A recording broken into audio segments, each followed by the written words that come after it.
نتیجہ ہے یہ کچھ دن اپنے اقتدار کو بچانے کے لیے ہے، اور ایسی صورت میں کہ جہاں حیران ہے دنیا کہ فاطمہ زہرا تو پڑھے قرآن کی آیتیں اور دنیا اس کو سنائے حدیث رسول، تو پہلی چیز تو یہ بتا دی کہ سلیقہ آنا چاہیے کہ حدیث کہاں پڑھی جاتی ہے اور حدیث کا مقابلہ کیسے کیا جاتا۔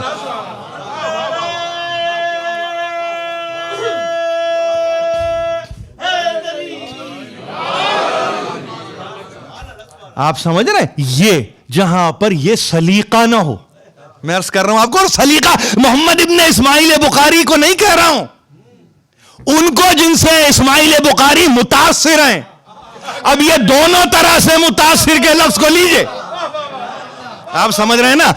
ایک متاثر تو ظاہر انسپائرڈ، ایک متاثر وکٹمائزڈ، یعنی اس کی انتہاؤں کو دیکھیے، لفظ ایک ہی ہے، لفظ ایک ہے، معنی کتنے دو الگ الگ ہیں، انسپریشن سے لے کے وکٹمائزیشن تک۔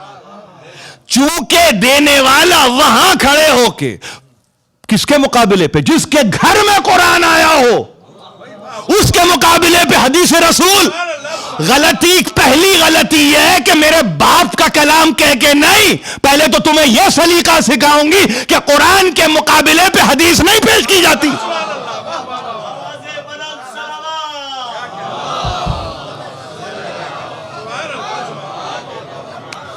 میں کہتی ہوں وَوَرِثَ سلیمان داؤد، تم کہتے ہو کہ لا نورث نحن معاشر الانبیاء، ہم انبیاء کا گروہ نہیں ترکہ چھوڑتا۔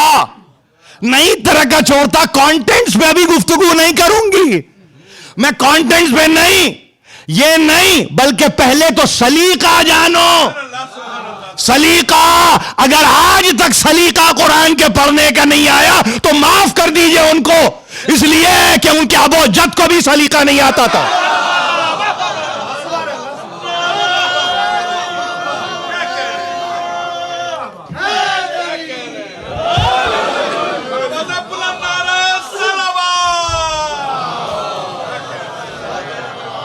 یہ کتنی اہم گفتگو ہے۔ آپ نے مجھے تکلیف دی ہے کہہ کے کہ امام ششم کے اطراف یہ کوفی جمع ہوئے، تو صحت متاثر کرنے کی کوشش کی آپ نے، محدث کی بھی اور حدیث کی بھی۔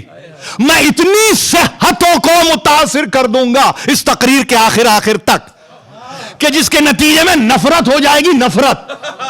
میں عرض کر رہا ہوں آپ سے، بڑی ذمہ داری سے یہ بات کر رہا ہوں، اس کو آپ کوئی غیظ نہ سمجھیے، کوئی غضب نہ سمجھیے، کوئی غصہ نہیں ہے، ایک علمی بحث ہے، آپ بھی جا کے دیکھیں گے، ہم جذباتی نہیں ہیں، ہم صرف یہ کہتے ہیں کہ جہاں قرآن کو سننے کے بعد حدیث کو دلیل کے طور پہ پیش کر دیا جائے، ایسا مسلمان اگر یہ کہے حسبنا کتاب اللہ، یعنی دیکھیے کیا آپ کہیں گے کہ کتنا بڑا، کیا ڈبل سٹینڈرڈ کہیں گے اس کو، کیا اس کو کوئی سائیکولوجیکل پرابلم کہیں گے، کوئی نفسیاتی مسئلہ کہیں گے، کوئی علمی مسئلہ کہیں گے، کیا کہیں گے آپ اس کو؟ ابھی باپ کے سرانے تم نے کھڑے ہو کے کہا اسی شہزادی کے کہ ہمارے لیے کتاب کافی ہے، اور ابھی کچھ دیر نہ گزری ہے، کفن میلا نہیں ہوا، وہ قرآن پڑھتی ہے تو تم حدیث لاتے ہو۔ آپ سمجھ رہے ہیں میری بات؟ کچھ دن گزرے ہیں بھائی، بات یہ ہے کہ 11 ہجری میں ہیں دونوں شہادتیں، 11 ہجری میں، روایت کوئی بھی لے لیجئے آپ، ربیع الاولیٰ کر لیجئے یا سفر لے لیجئے اس طرف، یا وہاں پہ آپ جمادی الاولیٰ کہہ لیجئے یا جمادی الثانی کہہ لیجئے، جو چاہے کہہ لیجئے، مہینے درمیان میں گن لیجئے، اس کے بعد حافظے کے نسیان۔ اسی لیے کہتے ہیں بچوں کو، چھوٹے بچوں کو، کہ جھوٹ کے پیر نہیں ہوتے۔ یہ ہماری تربیت ہے، بچوں سنو، کبھی جھوٹ نہ بولنا، اس لیے کہ کیسا نہ ہو کہ کہہ کے بھول جاؤ۔ مثال دوں گا تاریخ سے، زندہ مثالیں ہیں، زندہ، یا زندہ نہیں تو کم از کم زندہ رکھنے کی کوشش کی جا رہی ہے۔ مگر مثالیں اسلام کی تاریخ سے ہیں. کہہ کے چلے تھے دروازے پہ ہمارے لیے کتاب کافی ہے. دربار میں پہنچتے پہنچتے وہ جو کتاب کو پیش کرتی ہے اس کو کہتے ہیں کہ حدیث ہے تمہارے بابا کی, حدیث ہے تمہارے بابا کی, یہ سنو. تو سلیقہ دیا کہ دیکھو قرآن کو پڑھنے کا ایک سلیقہ ہے. جو قرآن کی آیتوں کو درک نہ کر سکے, ابھی تفسیر کی بات نہیں ہے, ابھی تعویل کی بات نہیں ہے, ابھی محکمات و متشابہات کا تذکرہ نہیں ہے, ابھی ناسخ و منسوخ کی گفتگو نہیں ہے, ابھی تنزیل و تعویل کی گفتگو نہیں ہے, ابھی تو قرآن کی آیت کو پڑھا ہے, پڑھا ہے, اس سے زیادہ نہیں ہے, پڑھا ہے. یعنی آیت برداشت نہ کر سکے تو ایک حدیث وضع کر دی. تو جس کے ابو جد نے حدیثیں یوں وضع کی ہو تو محمد ابن اسماعیل بخاری تک پہنچتے پہنچتے یہ اصول ختم ہونے والا تو نہیں ہے. جینیالوجی کے ماہر کہتے ہیں جھوٹ بولنے والے کا سلسلہ جھوٹا ہی رہتا ہے. اب جینز کو تبدیل کرنے کی اگر بات ہے تو اس میں تھوڑا وقت لگے گا, اس میں تھوڑا وقت لگے گا, مگر جھوٹ اتنا بولا جا چکا, اور وہ بھی ضبط تحریر میں. تحریر میں بھائی بول کے گزر جاتے نہیں, کہا 1,00,000 صحیح حدیث یاد ہیں, اس میں تو میں نے تلخیص کی ہے. اب یہ دیکھیے آپ, یہ اختیار کس نے دیا؟ اگر 1,00,000 صحیح احادیث یاد تھی تو 1,00,000 ہی کو ضبط ہونا چاہیے تھا. کیا معیار تھا جس پہ آپ نے یہ کہا کہ میں نے صحیح کو صحیح کے ساتھ رکھا اور ایک کو رد کر دیا؟ یہ علمی مسئلہ ہے, یہ انتہائی علمی مسئلہ ہے.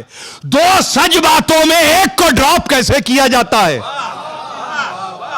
کیسے؟ آپ کا معیار تو بتائیے, مگر معیار نہ بتا سکے, معیار نہ بتا سکے, خود معیار بن گئے, خود معیار بن گئے. اب جو معیار بنے تو 1,00,000 میں 7,000 احادیث کو لے کے کہا کہ میں نے تو کوشش کی, اور انتہائی کوشش کے بعد یہ 7,000 حدیثیں ہیں جس کو کہ میں پیش کر رہا ہوں, اور ان میں اب روات کے سلسلے کو دیکھیں تو عبد الرحمن ابن ملجم بھی شامل ہے,